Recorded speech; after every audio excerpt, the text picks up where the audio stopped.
மனவேதனைக்கு அப்புறம் இந்த மக்கள் சந்திப்பு நிகழ்ச்சிக்கு வந்திருக்கிறதும் அதே அண்ணா அவர்கள் பிறந்த காஞ்சிபுரம் மாவட்டம் தான்.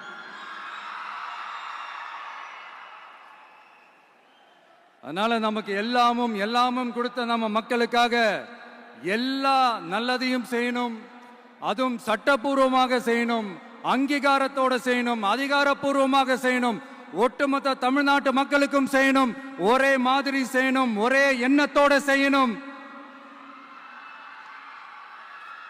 அந்த ஒரே லட்சியத்தோட தான் நாம் அரசியலுக்கே வந்திருக்கிறோம். அதனாலதான் மக்களிடம் செல் அப்படின்னு சொன்ன அண்ணாவை கையில் எடுத்தோம். அவங்க சொன்ன மாதிரி மக்களை நோக்கி போறோம்.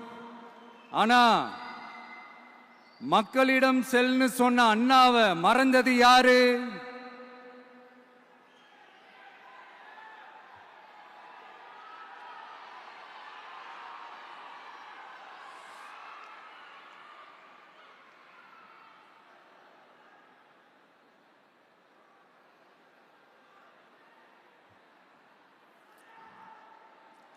கொள்கையா? அதனப்பா கிலோ என்ன விலை என்னன்னு கேட்கிற அளவுக்கு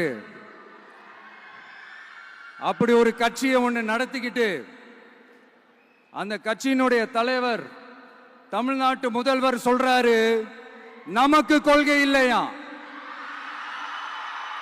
எப்படி? நமக்கு கொள்கை இல்லையா?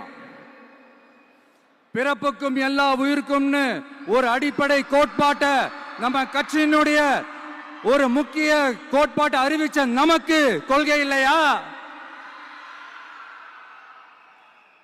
எல்லாருக்கும் எல்லாமும் கிடைக்கணும், சமூக நீதி கிடைக்கணும், அந்த சமூக நீதி உண்மையான சமூக நீதியா இருக்கணும், சாதிவாரி கணக்கெடுப்பு நடத்தணும்னு ரொம்ப ஸ்ட்ராங்கா சொன்ன நமக்கு கொள்கை இல்லையா?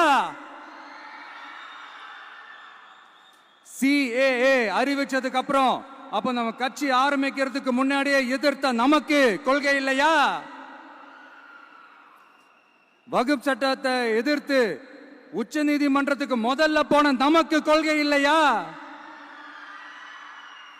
நீட்ட வந்தா ஒழிச்சிருவேன், நீட்ட வந்தா அழிச்சிருவேன், ஆட்சிக்கு வந்தவனே ரத்து செய்யறதே நீட்ட தான், அப்படி இப்படின்னு கதையெல்லாம் விடாம